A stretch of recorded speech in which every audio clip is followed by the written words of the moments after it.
Hello student. So very good morning.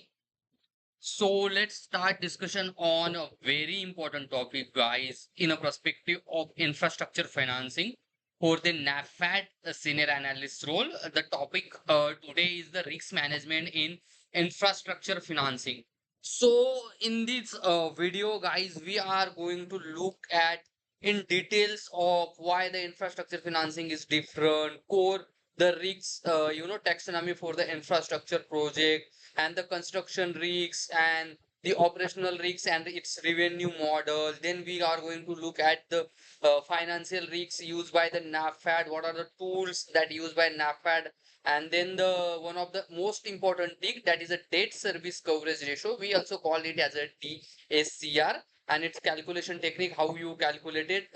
Then we some look at some unique risk toolkits versus the bank that will use, and then we are going to look at some specific risk factors and ECG, and then we are looking at the end of one of the case study. So before we are going to start a deep dive in this topic, guys, I would like to request you guys, if you are new to my channel and if you are serious about the quant analyst role or the risk management domain role, like operation risks, credit risks, or the business analyst role, or the quality analyst role, so please do like and subscribe my channel, because I am continuously creating videos on this topic, and that will help you to get a better opportunity in the market.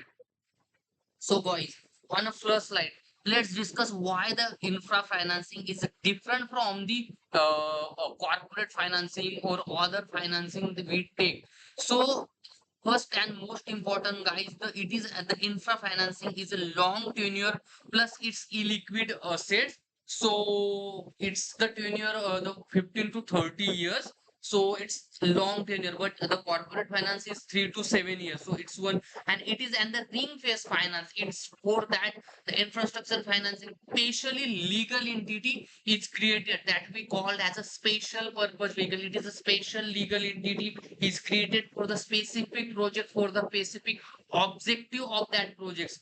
But but that financing is not impacted on the balance sheet of the sponsor. So that this thing we call as a ring fence, and it is under long tenure, 15 to 25 years exposure to multiple economic and the economics and the political cycles. The 5 years the political will change, economic cycle will get changed, but the tenure of the infrastructure financing is more than that, and it's a longer in the duration, and back in cash flows and high refinancing and the tail risks. So the repayment of the cash flow in the infrastructure financing, it's totally depend on the cash flow.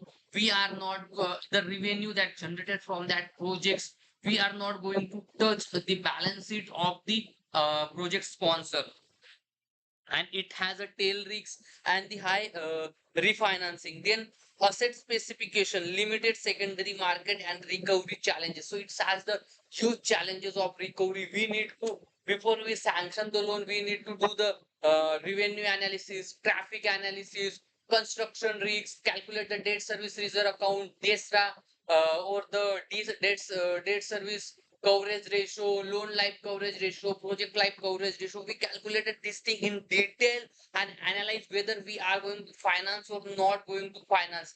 And the banks, like commercial bank like SBI, or the Canara Bank, or the Kotak Mahindra Bank, or the HDFC Bank, or the ICICI Bank, or the Union Bank. These are the commercial bank, and they face huge challenges while financing the infrastructure project, because the 3 to 4 years is a construction period for the infrastructure project, and in this duration there is a no income from the infrastructure projects, and that much amount is needed to invested in on the basis of milestone of that infrastructure projects, and so that's the make the asset liability mismatch. So that's the challenges that commercial bank will face. But the NaBFID, which is a development financial institution, which is specifically made for to finance the infrastructure project. So then Regulatory dependencies like the land acquisition, there is some clauses and laws, rules while acquiring the land, some issues dispute in the land acquisitions.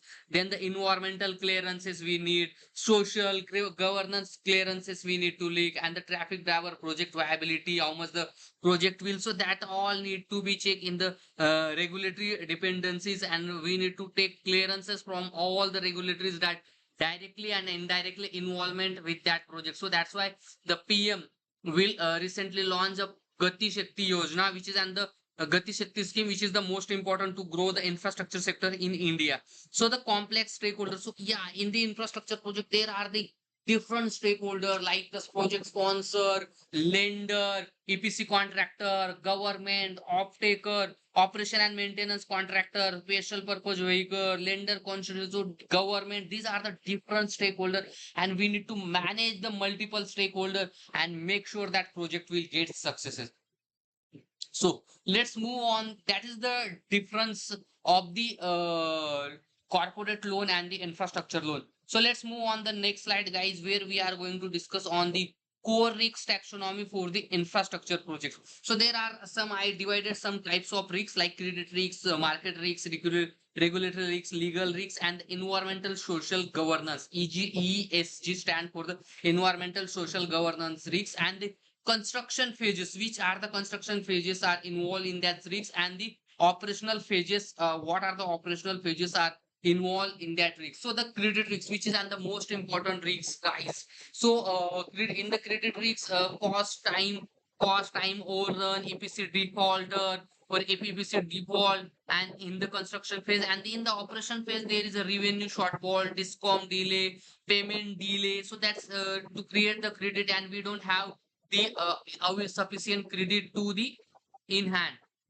So that's are the credit risks. Then the market risks, input price escalation. So suppose the commodities or the inputs that we need, suppose the raw material, cement or the blocks or the, everything that needed to create, or the different things that needed to create that the road or the airport or the rail construction project. So that's the commodity. The input price will increases, and that automatically increases the market risks, or the market will fluctuates. Or if we take a loan like the external commercial borrowing, or we issue the bond, collect from the bond, so change in the market rates, fixed rate, or the commercial bond exchange rate. So that's the input that will be create, and the operation risk. So interest rate risks, FA, demand volatility.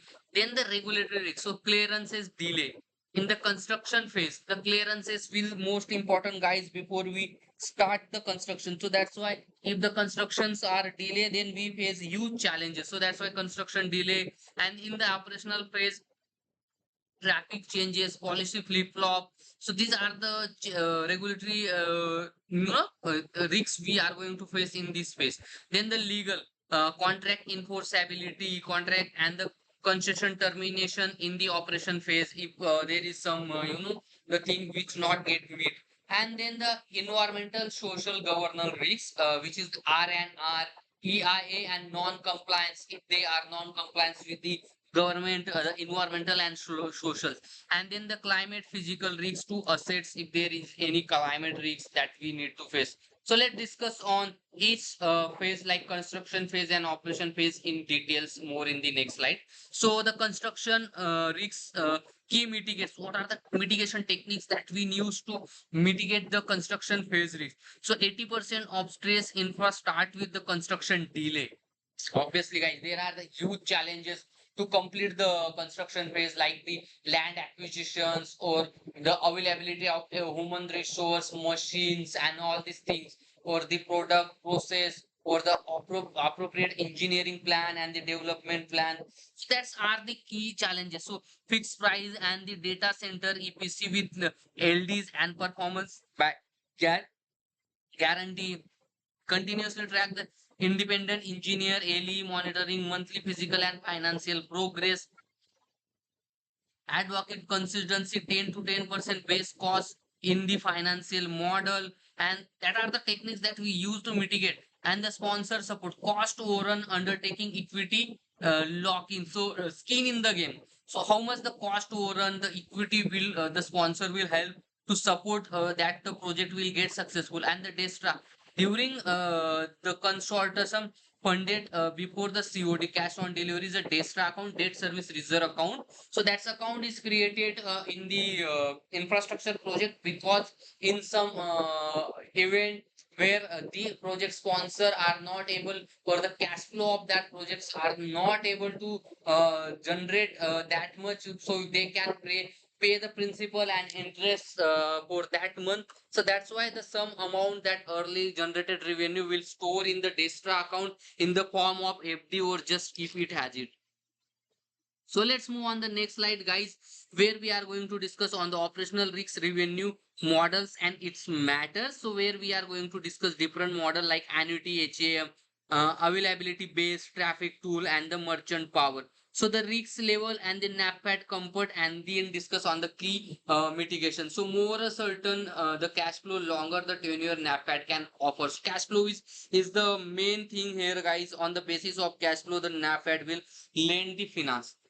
So the annuity and HAM model, the level of risk is low, and the NaBFID comfort is a very high. NaBFID is relaxed in the HAM or the annuity model, and the key mitigation is escrow of budgetary payments and escrow tracking, and then the availability based the medium, and the NaBFID comfort is a very high in the availability based is also. Penalty for the downtime defined, in that case the penalty will charge, and the traffic and the tool. So risk level is a very high, and the NaBFID will select you on the basis of the projects and the contract while they are going to make to in that case.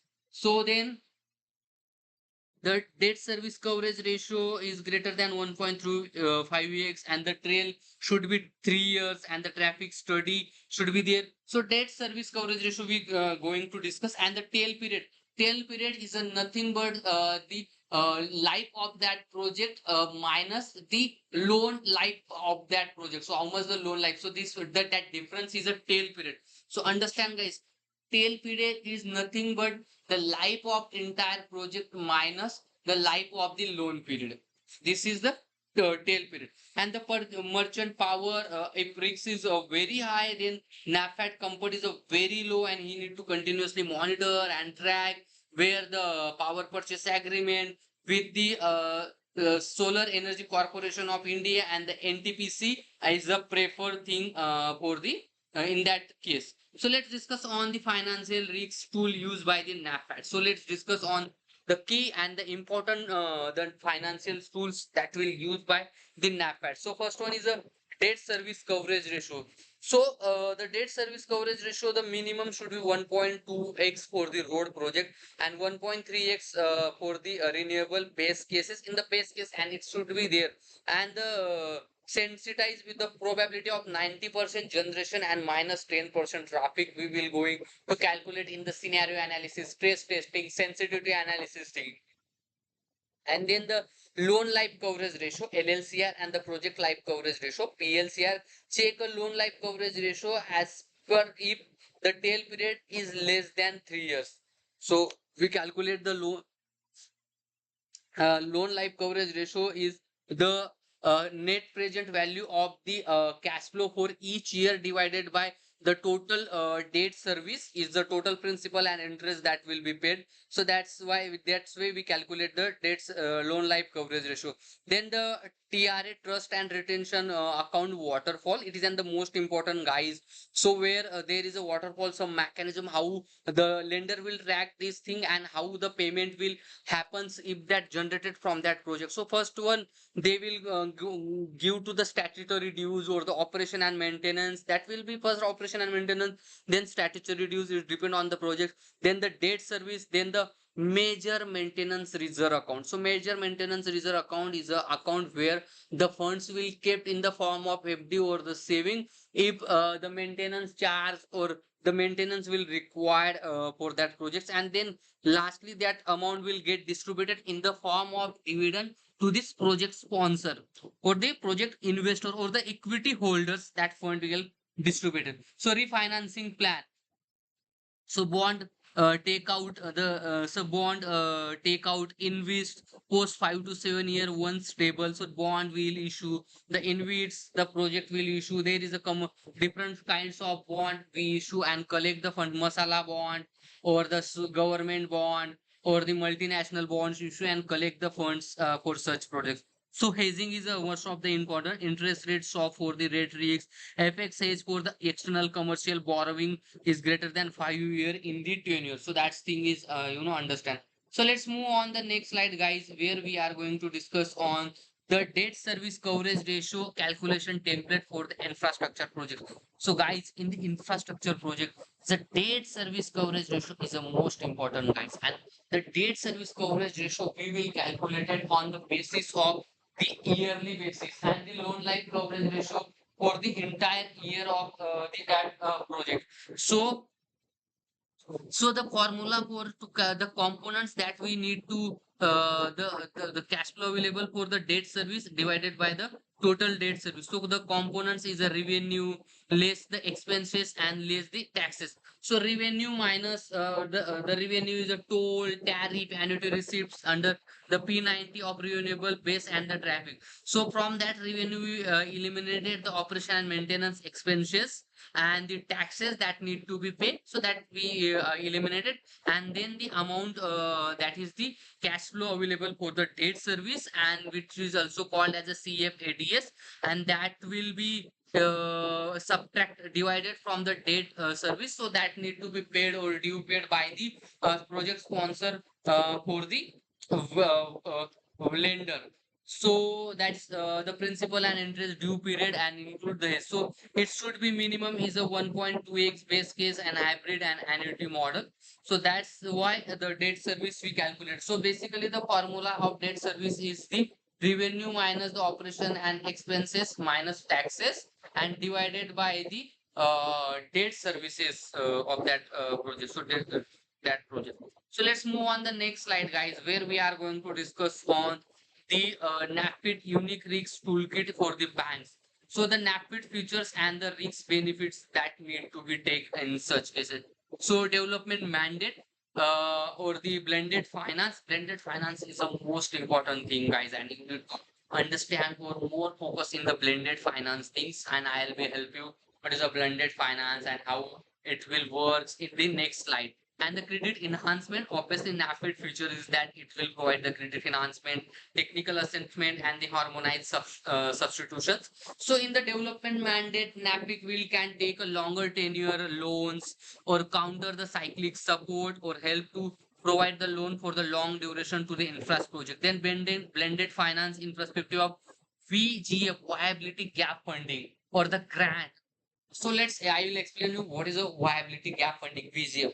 So guys, the when suppose one of the project is a most important, commercially is a beneficial projects and the technically is a beneficial project, but financially there is a huge challenges and the project sponsor thinks they will not get appropriate return and the duration of that return will get increasing. So in that case, the government will give some grant 20%, 30% on the total cost of that project to the project sponsor. So that amount will not be paid by received by the government. It's 100% paid. So that's in that case the private player will get motivated and they create the more such projects. So debt improve in the debt service coverage. It shows us such kind of the concept of blended finance, but we discuss in more detail in the upcoming slides. Then the credit enhancement. So the partial guarantee to unlock the bond market for the infra. So it take a partial guarantee and issue the bonds in the market to collect the funds for the infra project in the government or the masala bond form. So it's create the credit and enhancement. Then take assistance. So early lender independent engine appointment, standardized appraisal. So there is the documents will created by lender independent do the different early warning signal trace testing scenario analysis, so that the technical assistance guidelines provide the guide, calculate the traffic risk revenue risks, calculate the traffic and revenue, so that's the things done by the NaBFID. Then the harmonized substitution. RBI approve lender step in on the concession default and RBI will be there the part. So harmonized substitution. So let's discuss on next slide, guys, where we are going to discuss on the sector specific risk snapshot. So each sector has a different risk, and we are going to discuss these risks in detail.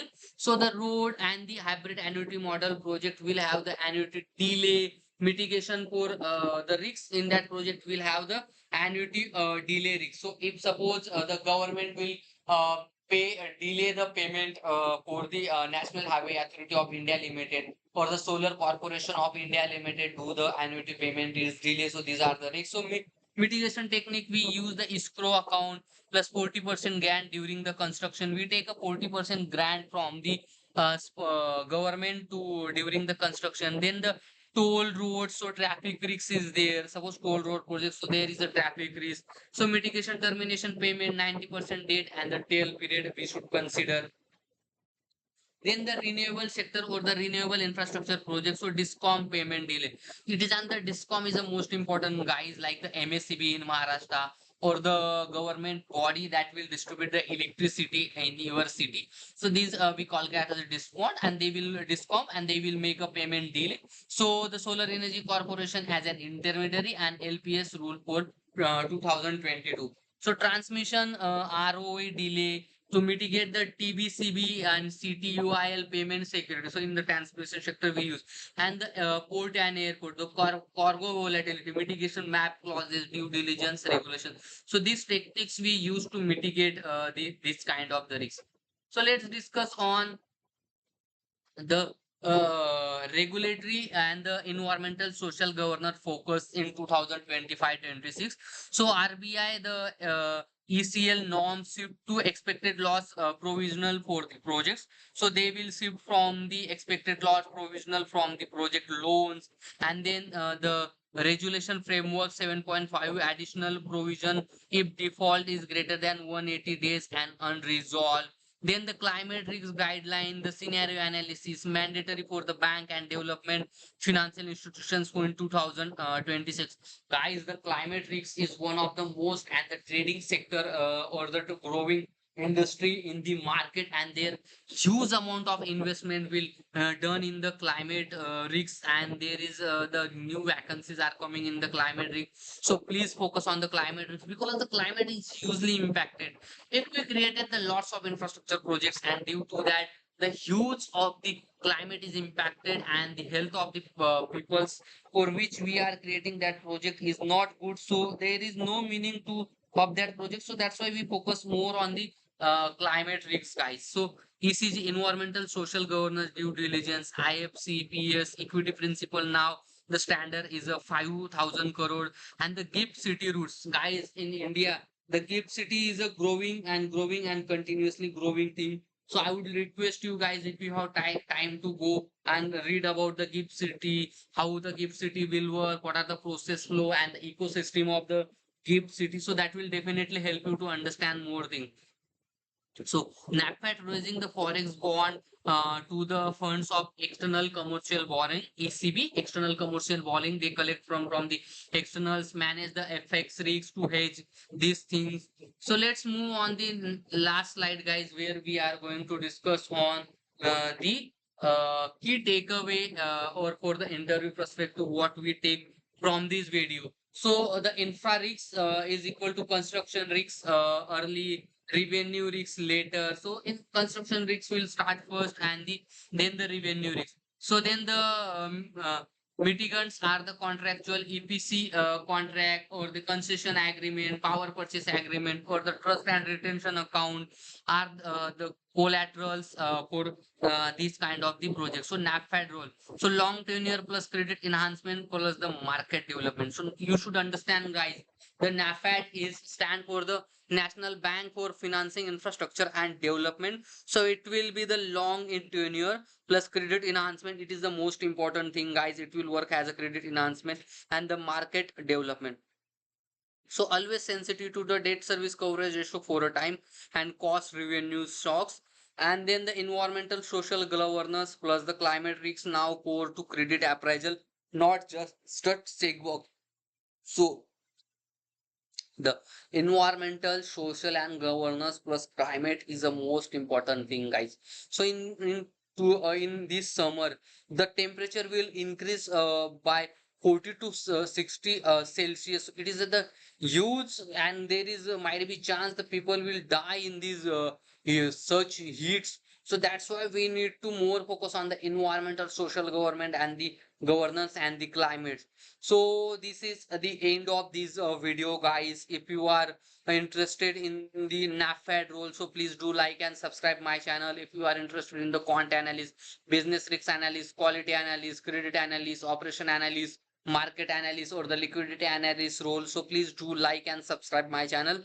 So I am continuously creating videos on this topic, guys. Once again, thank you so much, guys, for attending this seminar.